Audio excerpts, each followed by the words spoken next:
तो दोस्तों आज मैं एक्सप्लेन करने वाला हूँ एक बहुत ही ज्यादा डिफरेंट कॉन्सेप्ट की फिल्म को, जिसका नाम है काल त्रिघोरी। ये मूवी रिसेंटली ही रिलीज करी गई थी और इस फिल्म की IMDb रेटिंग है 7.2 स्टार्स आउट ऑफ। उम्मीद करता हूँ कि आपको इसका यूनिक कॉन्सेप्ट पसंद आएगा। और रिसेंटली मैंने एक तमिल फिल्म को एक्सप्लेन किया है, इनकेस आपने मिस कर दिया है जाकर देख लीजिए, उसका लिंक आपको नीचे डिस्क्रिप्शन पिन कॉमेंट में मिल जाएगा। तो चलिए अब बिना किसी देरी के चलते हैं सीधा वीडियो की तरफ।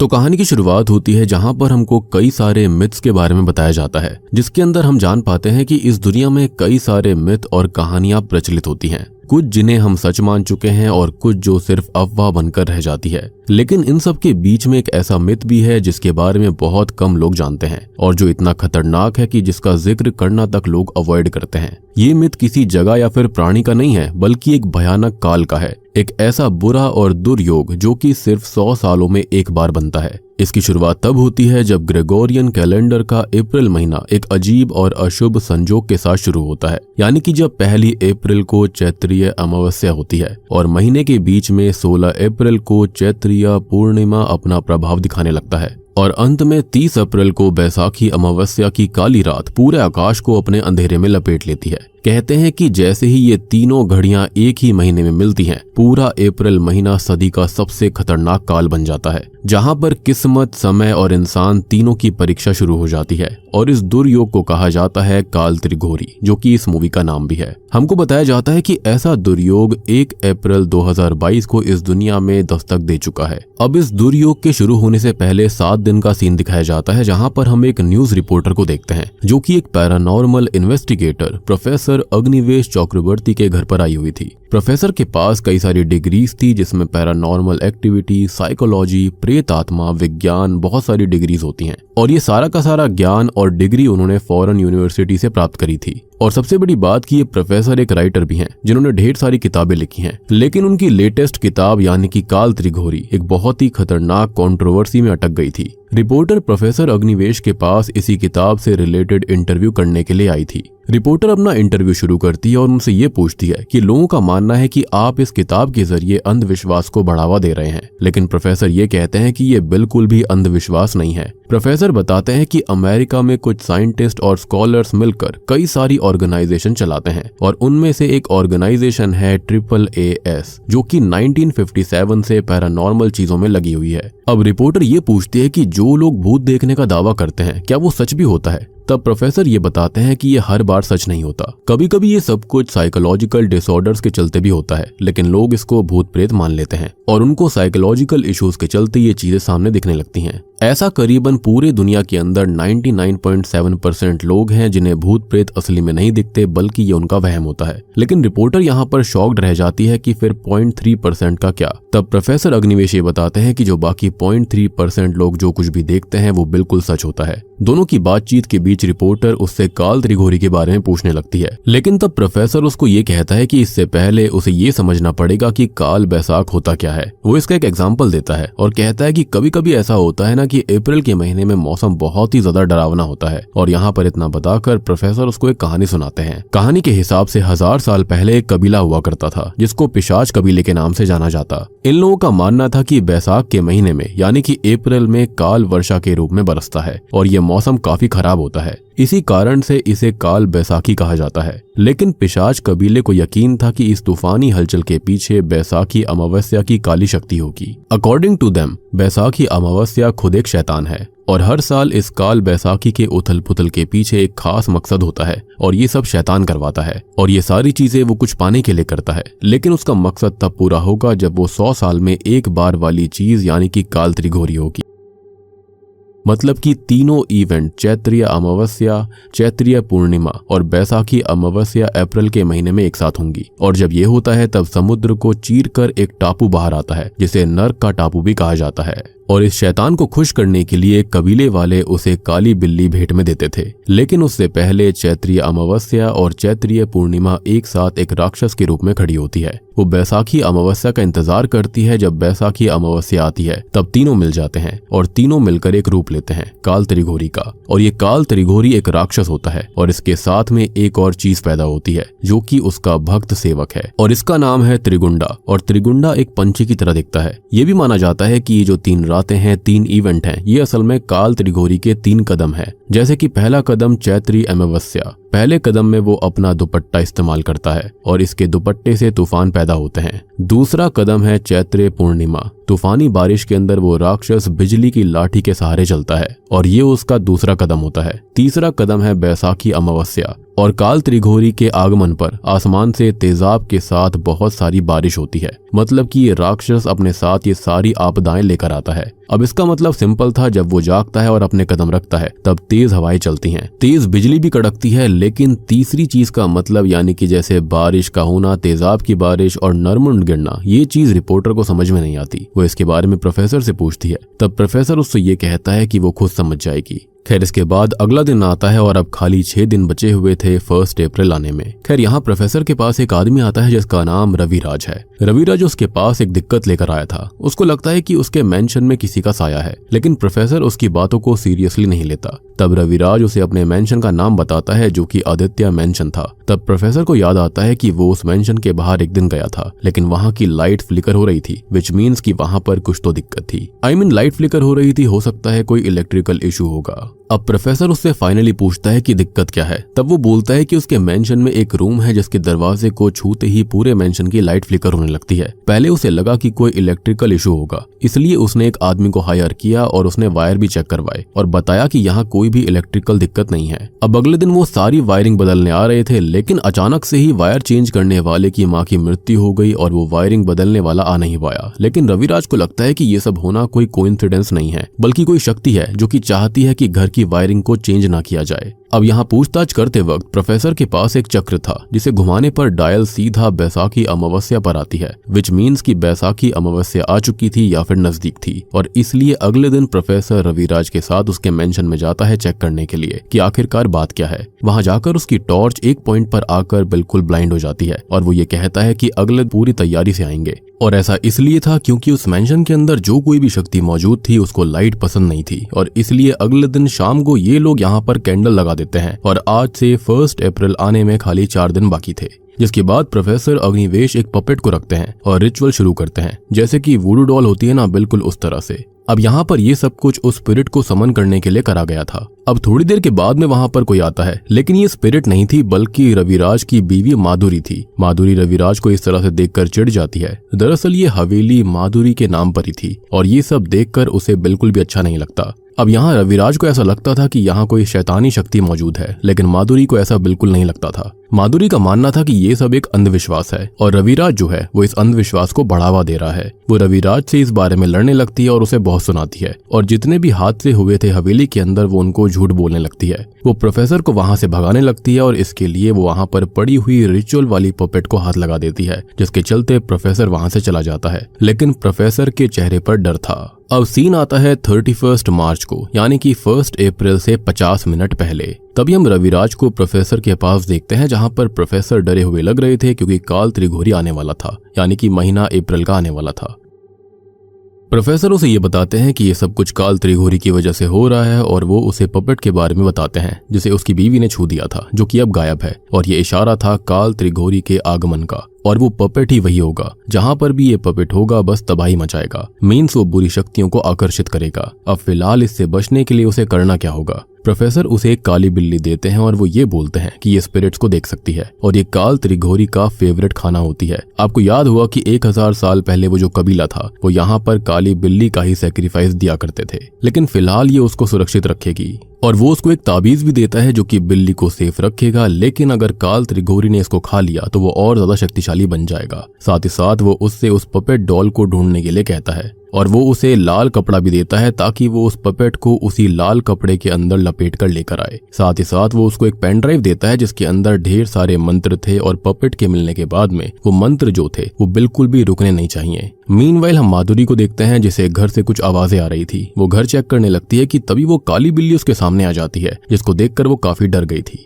तब रविराज उसके सामने आता है और यहाँ पर उनमें दोबारा बहस होने लगती है और बहस इस कदर बढ़ गई थी कि अगले ही दिन रविराज खुद को खत्म कर लेता है और आज था 1 अप्रैल। अब मौका वारदात पर पुलिस आती है, जिनको एक नोट मिलता है और नोट के अंदर लिखा हुआ था कि वो लड़ाई से थक चुका था और अलविदा जिंदगी। लेकिन पुलिस वालों को यकीन नहीं होता कि इतनी सी बात पर लड़ाई से तंग आकर उसने खुद को खत्म कर लिया। खैर इसी बीच यहाँ पर एक और कैरेक्टर की एंट्री होती है, जो कि है डॉक्टर मनोज। डॉक्टर मनोज इनको सालों से जानता था, इवन वो माधुरी को पसंद भी करता था और वो ये सारी चीजें संभालने आया था क्योंकि माधुरी अकेली थी और पक्का डॉक्टर मनोज को माधुरी ने ही बुलाया होगा। लेकिन इसी बीच कुछ ऐसा हो जाता है जिसकी किसी को भी एक्सपेक्टेशन नहीं थी। रविराज अचानक से जिंदा होकर उनके सामने आता है और बोलता है प्रैंक। दरअसल ये सब रविराज का एक प्रैंक था। माधुरी का काफी मूड खराब था, इसलिए उसने ऐसा किया ताकि वो उसे सरप्राइज दे सके। रविराज के बारे में आपको थोड़ा सा बताना चाहूंगा। ये जो रविराज है ना, वो ऐसे मजाक करता रहता था और वो इसको सरप्राइज का नाम दिया करता। लेकिन इन सब में पुलिस की क्या गलती थी, वो तो फालतू में यहाँ पर आई। I mean, CID कैरेक्टर से सीधा इस तरह का कैरेक्टर करना काफी ट्विस्टिंग है। एनीवेज तभी रविराज पुलिस ऑफिसर को रिश्वत देकर वहां से भेज देता है, जिसके बाद में मनोज और रविराज आपस में बात करते हैं। अब ये दोनों साथ में ड्रिंक भी करते हैं कि इसी बीच रविराज जो होता है वो मनोज को ये बताता है कि आखिरकार क्यों मनोज की शादी माधुरी से नहीं हुई थी। रविराज उसकी कुंडली के जरिए उसको बताता है कि उसके ऊपर मंगल था, इसलिए उसकी शादी माधुरी से नहीं हो पाई। रविराज का एक और टैलेंट हमको पता लगता है, जो की थी ज्योतिष विद्या। खैर ये दोनों आपस में बात कर रहे होते हैं कि तभी रविराज के पास प्रोफेसर का कॉल आता है और वो जल्दी से वहां से निकल गया था। उसके जाने के बाद में वहां पर सिर्फ मनोज और माधुरी ही थे। मनोज माधुरी को कहता है कि उसने बहुत अच्छा किया इसको चुनकर। तब माधुरी कहती है कि खा कच्चा किया, क्योंकि रविराज को चुनना उसकी जिंदगी की सबसे बड़ी गलती थी, क्योंकि रविराज उससे प्यार करता ही नहीं है, वो सिर्फ उसकी प्रॉपर्टी के लिए उसके साथ है और इस चीज का हिंट उसे बार बार मिल चुका है। वो उसे बताती है कि एक दिन माधुरी और रविराज बाहर घूमने गए थे, जहां पर वो रोप वे के अंदर बैठे हुए थे। लेकिन तभी माधुरी का पैर फिसल गया और वो वहां से गिरने वाली थी। लेकिन उसके बावजूद भी रविराज उसको देखता रहा, लेकिन थोड़ी देर के बाद में उसने उसे खींचा। तब मनोज कहता है कि हो सकता है कि वो उस समय पैनिक कर गया होगा और ऐसे टाइम पर लोग पैनिक हो जाते हैं। तब माधुरी बताती है कि उस समय ड्रोन वीडियो रिकॉर्डिंग कर रहा था और शायद इसलिए ही रविराज ने उसको बचाया होगा। तब मनोज कहता है कि हो सकता है कि वो उसके बारे में गलत सोच रही होगी और ऐसा कई बार होता भी है। जब आप बहुत ज्यादा गुस्से में होते हो तो आप सामने वाले के बारे में सिर्फ उसकी नेगेटिविटी पॉइंट आउट करते हो। लेकिन तभी माधुरी मनोज को ये कहती है कि अगर ये बात उसे गलत लग रही है तो फिर इसके बारे में क्या ख्याल है, क्योंकि रविराज के कई सारी लड़कियों के साथ अफेयर तक भी हैं। और ये सुनकर मनोज को उसकी बातों पर विश्वास होने लगता है कि हो सकता है कि ये सच होगा, क्योंकि माधुरी ने खुद उसे किसी लड़की के साथ देखा था। अब बात ये थी कि आखिरकार उसने रविराज को चुना क्यों। तो असल में बात ये थी कि ये माधुरी की दूसरी शादी थी। जी हाँ, उसके पहले हस्बैंड का नाम आदित्य था, जिसके नाम पर इस मेंशन का नाम रखा गया, जिसकी अचानक से मौत हो गई थी और खत्म होने के बाद में वो अपने 1000 करोड़ की संपत्ति माधुरी के नाम कर गया था। लेकिन आदित्य के मरने के बाद वो काफी दुखी रहने लगी। तब उसकी जिंदगी में रविराज आया, जो कि उसका फ्रेंड बना और वो उसके हंसने की वजह बना। वो उसे कई सारे सरप्राइज देता रहता था, जो कि उसको खुशी दिया करते। लेकिन रिसेंट वाले जो सरप्राइजेस थे वो काफी वियर्ड से हुआ करते थे, जिससे कि माधुरी हमेशा डर जाया करती। एनीवेज तब एक दिन माधुरी ने उसे सरप्राइज देने का सोचा। उसने एक विल बनाई, जिसके अकॉर्डिंग माधुरी अगर मारी गई या फिर उसने डिवोर्स लिया तो उसकी आधी प्रॉपर्टी अपने आप उसके हस्बैंड के नाम पर हो जाएगी, यानी कि रविराज के नाम पर। और उसने ये प्यार में आकर कर दिया था और उसने अपना हस्बैंड रविराज को चुना। अब ना तो माधुरी उसको छोड़ सकती थी, ना ही डिवोर्स दे सकती थी, क्योंकि अगर उसने ऐसा किया तो रविराज जीत जाता, जो वो बिल्कुल नहीं चाहती थी। ये सब सुनकर मनोज को सारी बातें समझ आ जाती हैं। यहाँ पर माधुरी रो रही होती है, इसलिए वो उसको गले लगा लेता है। लेकिन इसी बीच होता यह है कि वहां पर रविराज आ गया था और वो ऑब्वियसली उनको साथ देखकर गलत सोचता है, जिसके बाद मनोज वहां से चुपचाप चला गया था।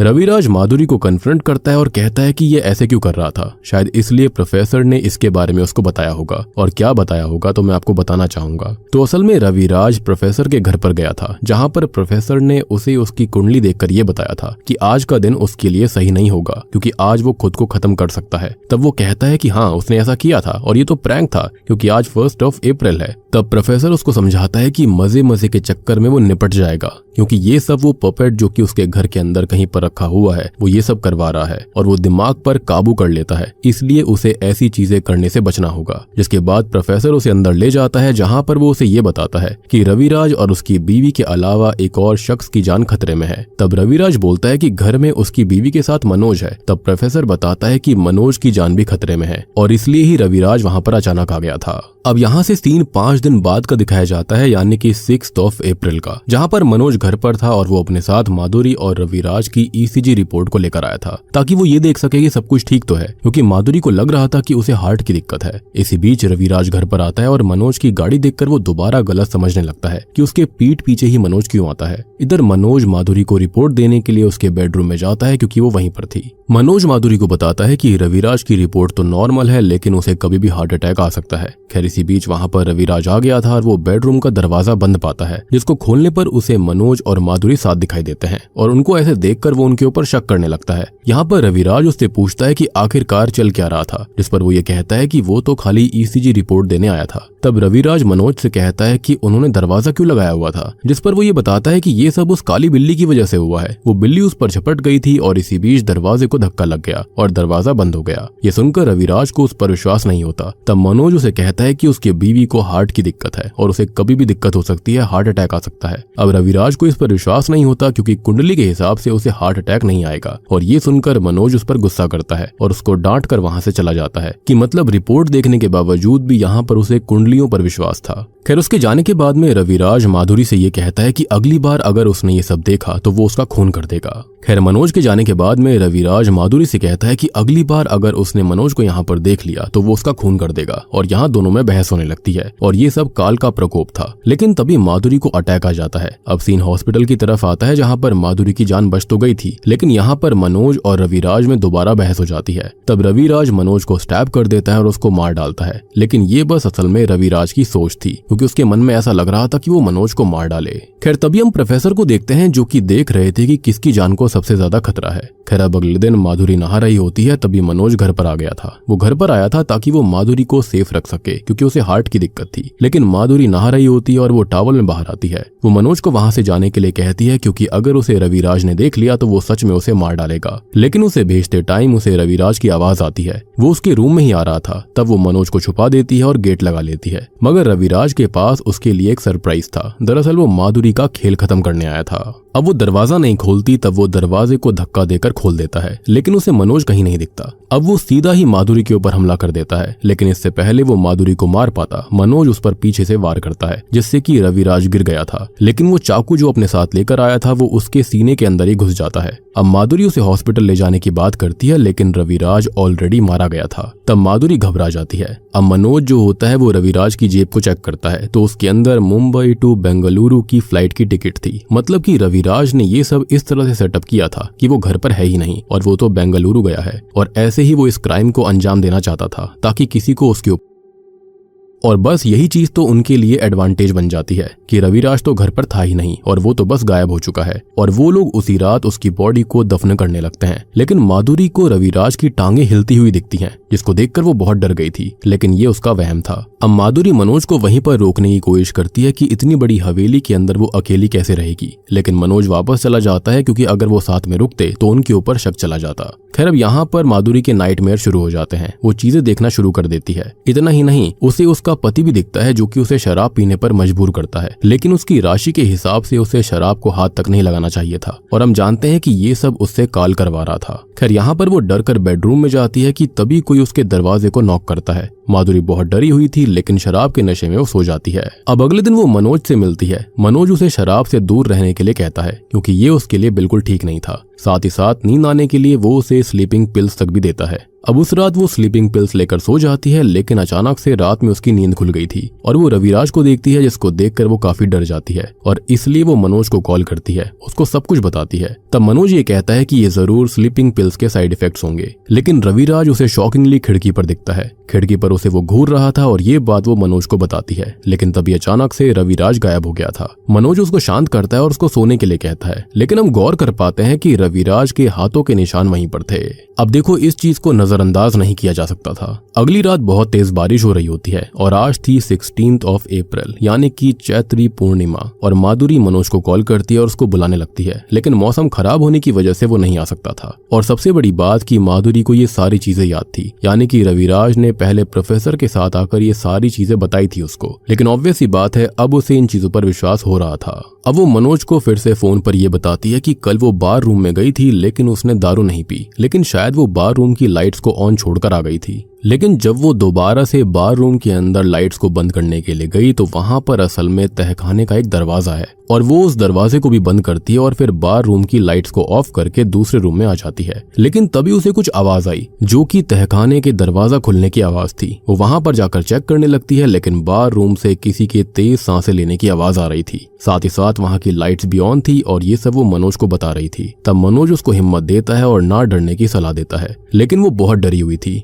फिर भी माधुरी किसी तरह से अंदर जाती है और लाइट्स ऑफ कर देती है। साथ ही साथ तहखाने का दरवाजा भी बंद करती है। लेकिन हम देखते हैं कि उसके जाने के बाद वहां की लाइट दोबारा ऑन हो गई थी। अब माधुरी का डर बहुत बढ़ चुका था। वो रिलैक्स करना चाहती थी लेकिन रिलैक्स नहीं हो पाती। इसी बीच वो किसी तरह अपने आप को संभाल रही होती है कि तभी उसके सामने उसके पति की वेडिंग रिंग घूम कर आती है, जिसको देखकर वो बहुत ही ज्यादा डर गई थी। ये बात वो मनोज को बताने लगती है, लेकिन मनोज की आवाज आना ही बंद हो गई थी। तब वो लैंडलाइन से मनोज को कॉल करने की कोशिश करती है और उसको ये बताती है कि उन्होंने तो मनोज को रिंग के साथ ही दफनाया था, फिर ये सब क्या है। लेकिन दूसरी तरफ से मनोज की नहीं बल्कि रविराज की आवाज आती है। वो कहता है कि सरप्राइज बेबी। ये सुनकर वो बहुत डर जाती है और तब हम ये देखते हैं कि रविराज अपनी कब्र से बाहर आ चुका था। अब बाहर आने के बाद वो सीधा आता है अपनी बीवी के पास उसे हेलो कहने के लिए, लेकिन माधुरी की तो ऐसे हेलो सुनने की आदत नहीं थी। आई मीन एक डेड बॉडी से हेलो सुनना कितना वियर्ड था। वो उसको देखकर इतना डर जाती है कि उसे तुरंत ही हार्ट अटैक आ जाता है और वो वहीं पर ऑन द स्पॉट मारी जाती है। हम देखते हैं कि रविराज के साथ में कोई और भी था और वो कोई और नहीं बल्कि मनोज था। जी हाँ, और यहाँ पर आता है एक ट्विस्ट। जिस रविराज को अभी तक आप देखते आ रहे थे ये कोई भूत नहीं था बल्कि जिंदा इंसान था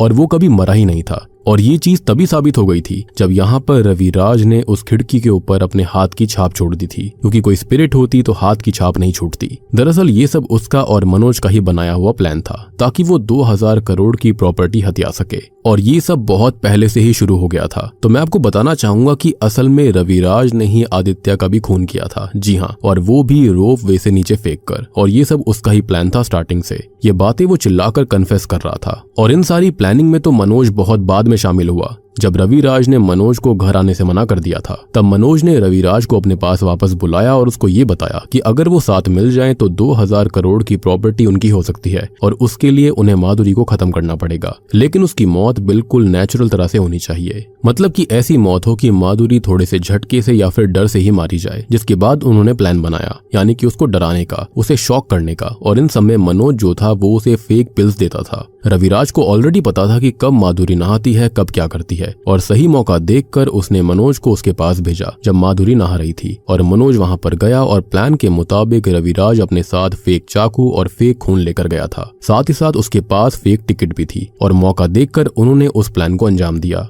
उन्होंने ऐसा दिखाया कि रविराज की मौत उनके हाथों हुई है और उसी दिन उन्होंने रविराज की बॉडी को दफनाने के बारे में सोचा। आपको याद हुआ कि रविराज का पैर हिल रहा था, वो असल में एक गलती हो गई थी जिसे वहम बताकर मनोज ने बात संभाल ली थी। ओवरऑल ये सारा प्लान सक्सेसफुल रहा, लेकिन मैं आपको बताना चाहूंगा कि इतना सब होने के बावजूद रविराज ने मनोज को 25% देने की बात कही थी एंड ऑब्वियसली मनोज इस बात पर मान गया था। खैर अब प्रेजेंट टाइम में ये लोग माधुरी को बेड पर लिटा देते हैं और ऐसा दिखाते हैं कि वो बेड पर ही मारी गई, यानी कि सोते सोते ही हार्ट अटैक आ गया। लेकिन इन सबको रियल बनाने के लिए मनोज एक इंजेक्शन लेकर आया था। इस इंजेक्शन को वो रविराज को इंजेक्ट करेगा जिससे कि सब कुछ रियल लगेगा, यानी कि रविराज को ऐसा लगेगा कि जैसे उसकी बीवी की मौत का ट्रॉमा उसके सर पर है और उसके इमोशन साफ दिखेंगे, क्योंकि 2000 करोड़ का सवाल था और इस मौके को वो ऐसे नहीं जाने दे सकते थे। मनोज ये कहता है कि इस इंजेक्शन को इंजेक्ट करने के बाद हो सकता है कि रविराज बेहोश हो जाए, लेकिन वो सही हो जाएगा। मनोज उसको वो इंजेक्शन लगा देता है और फिर उस इंजेक्शन के असर से वो बेहोश हो जाता है। अब जब उसकी आंख खुलती है तो वो माधुरी को नर्स के गेटअप में देखता है जिसके हाथों में पॉइजन था, यानी कि जहर था, और उसे देखकर वो डर जाता है और दोबारा बेहोश हो जाता है। अब 3 दिन बाद उसकी आंख खुलती है और तब वो मनोज को अपने सामने देखता है और उसे सब कुछ बताता है। मनोज कहता है कि ये सब उसी इंजेक्शन का असर होगा। खैर इसी बीच इस केस को हैंडल करने वाला ऑफिसर रविराज से पूछताछ करने के लिए आता है। साथ ही साथ उसके पास में पोस्टमार्टम रिपोर्ट और एक न्यूज़पेपर भी था जिसके अंदर रविराज की बीवी की मौत की खबर थी। ये सब देखकर उसे कंफर्म हो जाता है और तसल्ली हो जाती है कि हाँ वो मर चुकी है। लेकिन फिलहाल मनोज उस ऑफिसर से ये कहता है कि ये अभी सवाल जवाब की हालत में नहीं है। तब ऑफिसर ये कहता है कि वो डिस्चार्ज होने के बाद खुद इन्वेस्टिगेशन करने घर आएगा। अब अगले दिन ही रविराज डिस्चार्ज हो जाता है और मनोज उसे घर लेकर जा रहा था। अब रास्ते में वो उसको समझाता है कि उसे किस तरह से ऑफिसर की बातों को जवाब देना है और वो उसे सब कुछ समझाता है कि ऑफिसर को बिल्कुल भी उनके ऊपर शक नहीं होना चाहिए, वरना वो लोग बहुत ही बुरे फंस जाएंगे। खैर अब इसके बाद में ये लोग घर आते हैं और घर आकर रविराज को माधुरी दिखती है। तब मनोज ये कहता है कि ये उसे उस इंजेक्शन के असर से दिख रहा होगा। तब रविराज को बिल्ली का ध्यान आता है जो कि गायब हो चुकी थी और इसलिए वो मनोज के साथ उस बिल्ली को ढूंढता है। अब वो तहखाने के कई सारे भारी सामानों को हटाकर देखते हैं और उनको फाइनली बिल्ली मिल जाती है। रविराज के मन में अभी भी काल त्रिघोरी का डर था क्योंकि यहाँ पर वो बहुत ज्यादा ज्योतिष विद्या को मानता था, यानी कि नक्षत्रों पर विश्वास करता था। खैर अगले दिन हवेली पर ऑफिसर आता है, यानी कि आदित्य मेंशन में, और रविराज से पूछताछ शुरू करता है। ऑफिसर बहुत चालाक था, वो छोटी सी छोटी डिटेल्स पर ध्यान दे रहा था और इससे ऑफिसर का शक रविराज पर बढ़ता जा रहा था। वहाँ पर मनोज भी होता है जो कि रविराज का साथ दे रहा था। लेकिन इसी बीच ऑफिसर विंडो के बाहर उसी हाथ के निशान को देखता है जो कि और ये तब की बात है जब रविराज जो था वो माधुरी को विंडो से डरा रहा था। तब मनोज बात संभालते हुए कहता है कि ये हाथ तो वर्कर का है, लेकिन इस बात पर ऑफिसर को विश्वास नहीं होता। खैर अब ये ऑफिसर वहां से जाने लगता है, लेकिन वो वहां पर विस्की की बोतल देखता है। रविराज उसे वो विस्की की बोतल दे देता है और वो वहां से चला जाता है।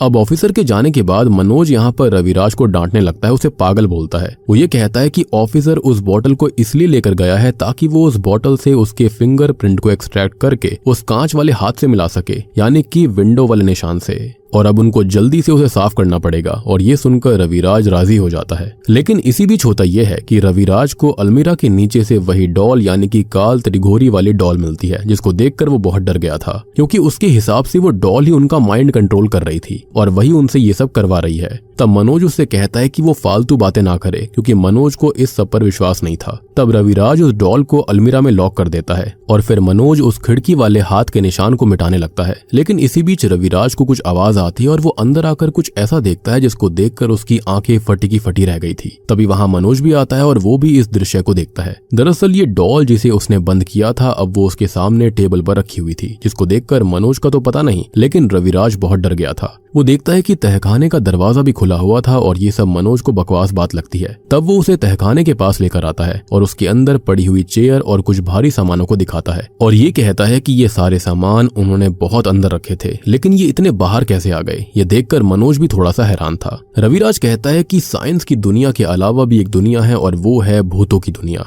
और ये जो महीना है वो है काल त्रिघोरी का महीना। जो भी इसमें मरता है वो प्रेत योनि में जन्म लेता है, मतलब कि माधुरी भी उन्हीं में से एक बन गई है। और फिलहाल मौसम बहुत खराब था। तब मनोज ये कहता है कि वो प्रोफेसर को कॉल करके इसके उपाय के बारे में पूछे। तब रविराज ऐसा ही करता है, वो प्रोफेसर को कॉल करता है और उसको ये बताता है कि उसे डॉल तो मिल गई है। तब वो ये कहते हैं कि वो जल्दी से जल्दी उसके पास उस डॉल को लेकर आए और याद रहे कि वो उसे उसी लाल कपड़े में बांधकर और लपेट कर लेकर आए जो कि उसने उसे दिया था। और इस डॉल को खाली हाथ से पकड़ना मतलब कि मौत को दावत देने जैसा है, और साथ ही साथ उस पेन ड्राइव के अंदर जितने भी मंत्र थे वो चलते रहने चाहिए। लेकिन रविराज ये बताता है कि उसने उस डॉल को छू लिया है। तब प्रोफेसर ये कहते हैं कि उसे इतनी बड़ी गलती नहीं करनी चाहिए थी, लेकिन अब ऐसा हो चुका है तो दोबारा वो ऐसा बिल्कुल ना करे। लेकिन फिर भी उसे खतरा रहेगा, लेकिन जैसे ही कुछ खतरा लगे तो वो उस डॉल को फेंक कर भाग जाए। तब रविराज ये कहता है कि क्या वो उस काली बिल्ली को साथ लेकर आ सकता है ताकि वो सुरक्षित रहे, जिस पर प्रोफेसर ये कहते हैं कि नहीं, अगर वो उसे हवेली से बाहर लेकर आया तो काल त्रिघोरी उसे मार डालेगा और खा जाएगा, और उसे खाने के बाद वो और भी ज्यादा शक्तिशाली बनेगा। बेसिकली वो उसका सैक्रिफाइस और भेंट बन जाएगी। तब वो दोनों डिसाइड करते हैं कि मनोज डॉल को लेकर आएगा और रविराज बिल्ली के साथ वहीं पर रुकेगा, जिस पर मनोज मान जाता है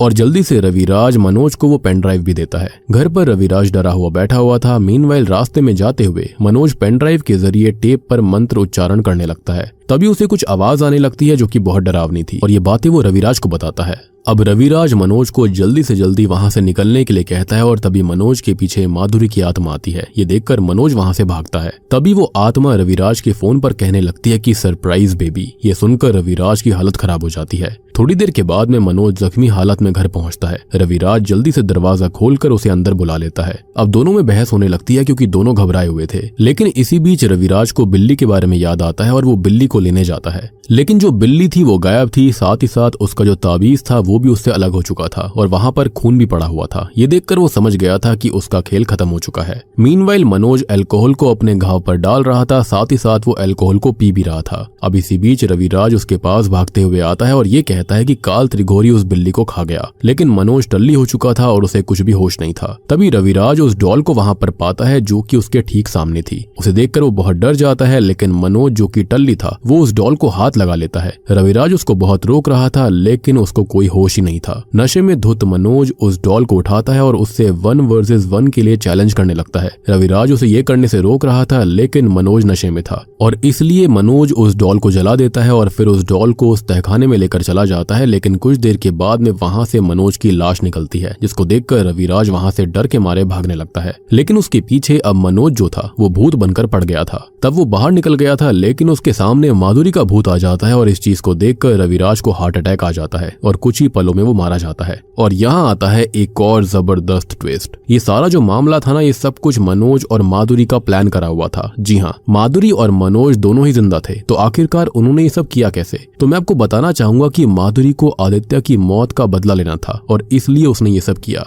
अब यहाँ पर हुआ ये था कि माधुरी को यहाँ पर रविराज की हरकतों से अंदाजा हो गया था कि आदित्य को भी उसने ही मारा होगा। अब आप लोग ये भी सोच रहे होंगे कि आखिरकार रविराज को हार्ट अटैक कैसे आया, तो मैं आपको ये बताना चाहूंगा कि रविराज ही असल में हार्ट पेशेंट था, लेकिन कुंडली के चलते उसने यहाँ पर किसी भी चीज पर यकीन नहीं किया और उन्होंने यहाँ पर उसकी रिपोर्ट्स को बदल दिया था और उसके बाद से ही इनका फुल प्लान था बदला लेने का। लेकिन स्टिल माधुरी को कंफर्म नहीं था कि यहाँ पर आदित्य को उसने ही मारा था या फिर नहीं। तब मनोज ने उसको ये कहा था कि उसे तो पक्का विश्वास है कि यहाँ पर रविराज ने ही आदित्य को मारा था और अगर रविराज ने कुछ भी नहीं किया होगा, वो जेन्युइन है और उसके साथ पैसों के लिए नहीं है, तो वो कभी भी माधुरी को मारने वाले प्लान में साथ नहीं देगा। लेकिन उसने साथ दिया और इसलिए ही वो फंस गया था। अब यहाँ पर उन्होंने काफी प्लानिंग और प्लॉटिंग करी थी। जब माधुरी ने मरने का नाटक किया था तब डॉक्टर मनोज ने उसको एक टॉक्सिन दिया था जिससे उसकी पल्स कुछ समय के लिए बंद हो जाएगी। और जब यहाँ पर माधुरी ने मरने का नाटक किया था उसी समय रविराज ने चिल्ला चिल्लाकर सब कुछ कन्फेस कर दिया था और इससे माधुरी को कंफर्म हो गया था कि हाँ, उसने ही उसके पति को खत्म किया था। जिसके बाद उन्होंने आगे के प्लान को अंजाम दिया और इसके अंदर एक ऑफिसर भी शामिल था जो कि यहाँ पर आया था। वो फेक पोस्टमार्टम रिपोर्ट लेकर आया और एक फेक न्यूज़पेपर भी, और ऐसा इसलिए किया गया था ताकि रविराज को यकीन हो जाए कि उसकी बीवी मारी गई है और वो कोई भी आगे चलकर जांच पड़ताल ना करे।